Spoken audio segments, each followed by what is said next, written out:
Good morning friends, स्वागत आहे तुमचं आजच्या प्री मार्केट रिपोर्टमध्ये. तर मग चला सुरुवात करूयात आजच्या प्री मार्केट रिपोर्टला आणि जाणून घेऊयात की आज आपल्या स्टॉक मार्केटमध्ये काय होऊ शकतं ते. त्याआधी तुम्ही जर चॅनलवरती नवीन असाल तर चॅनलला सबस्क्राईब करायला बिलकुल विसरू नका. तर मग चला सुरुवात करूयात आजच्या व्हिडिओला. मित्रांनो, सगळ्यात आधी जाणून घेऊयात की शुक्रवार, शनिवार आणि रविवार या 3 दिवसांमध्ये जे काही कॉर्पोरेट रिझल्ट्स आपल्याकडे आलेले आहेत त्याबद्दल. तर 3 मोठ्या कंपन्यांचे रिझल्ट आले. ते म्हणजे रिलायन्स, दुसरा म्हणजे ICICI बँक आणि तिसरा म्हणजे HDFC बँक. तर त्यांचं थोडक्यात ॲनालिसिस करायचं झालं तर रिलायन्सचा रिझल्ट जो आहे तर तो पॉझिटिव्ह आहे. त्यानंतर ICICI बँकनं आत्तापर्यंतचा स्ट्रॉंग रिझल्ट दिलेला आहे. खूप चांगला आणि क्लीन रिझल्ट आहे. परंतु HDFC बँक जी आहे तर त्याच्यामध्ये रिझल्ट फ्लॅट टू निगेटिव्ह असं आपण म्हणू शकतो. त्यामुळे जास्त जे मेट्रिक्स आहेत त्याच्यामध्ये जाण्याची काही गरज नाही. ते पाहिजे असेल तर तुम्ही त्यांच्या बॅलन्स शीटमध्ये वगैरे त्याचं ॲनालिसिस पाहू शकता. म्हणजेच काय की मोस्टली आज रिलायन्स पॉझिटिव्ह राहू शकतो, त्यानंतर ICICI बँकही पॉझिटिव्ह राहू शकतो, परंतु HDFC बँक मात्र फ्लॅट टू निगेटिव्ह राहू शकतो. परंतु त्यामध्ये ऑप्शन्स कशा पद्धतीने ड्राईव्ह होत आहेत ते पाहणं खूप जास्त गरजेचं आहे.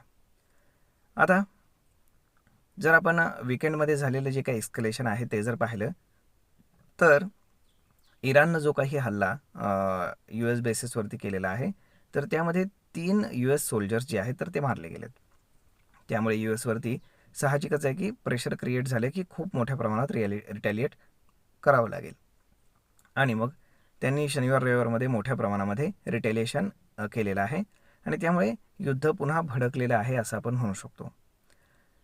आता त्याच्या रिस्पॉन्समध्ये जर आपण पाहिलं तर जे काही ब्रेंट क्रूड आहे तर ते आता $88 जाऊन ट्रेड करते. ऑलमोस्ट 4 ते 5% आपल्याला त्याच्यामध्ये ॲप्रिसिएशन पाहायला मिळालेलं आहे.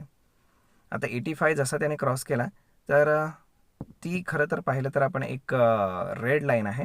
त्यामुळे 85च्या वरती नव्हतं जायला पाहिजे, परंतु ते वर गेलेलं आहे. याचा अर्थ आता मार्केटमध्ये त्याची निगेटिव्ह रिॲक्शन पाहायला हळूहळू सुरुवात होईल.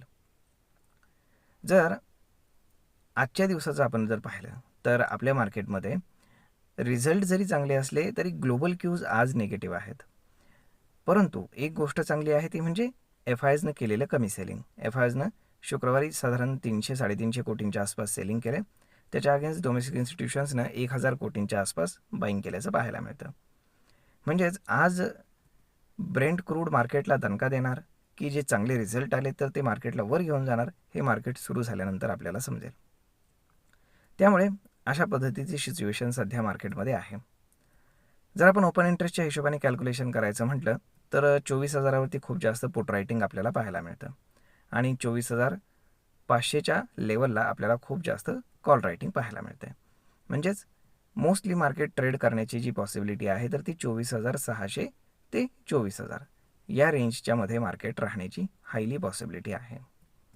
त्यामुळे आज पाहावं लागेल की नक्की कशा पद्धतीने मार्केट ड्राईव्ह होतं ते.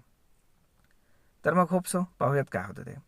जर आपण गिफ्ट निफ्टी पाहिलं तर गिफ्ट निफ्टी इंडिकेट करते की मार्केट साधारण फ्लॅट टू पॉझिटिव्ह ओपन होईल. फार जास्त काही मोठा गॅपअप वगैरे काही नाही आहे सध्या तरी. होप सो पाहूयात काय होतं ते. तर मग मित्रांनो, हा व्हिडिओ ही माहिती तुम्हाला कशी वाटली हे तुम्ही आम्हाला कमेंट करून नक्कीच सांगा आणि जर आवडली असेल तर आपल्या जवळच्या मित्रमंडळींसोबत देखील हा व्हिडिओ तुम्ही शेअर करायला विसरू नका. धन्यवाद.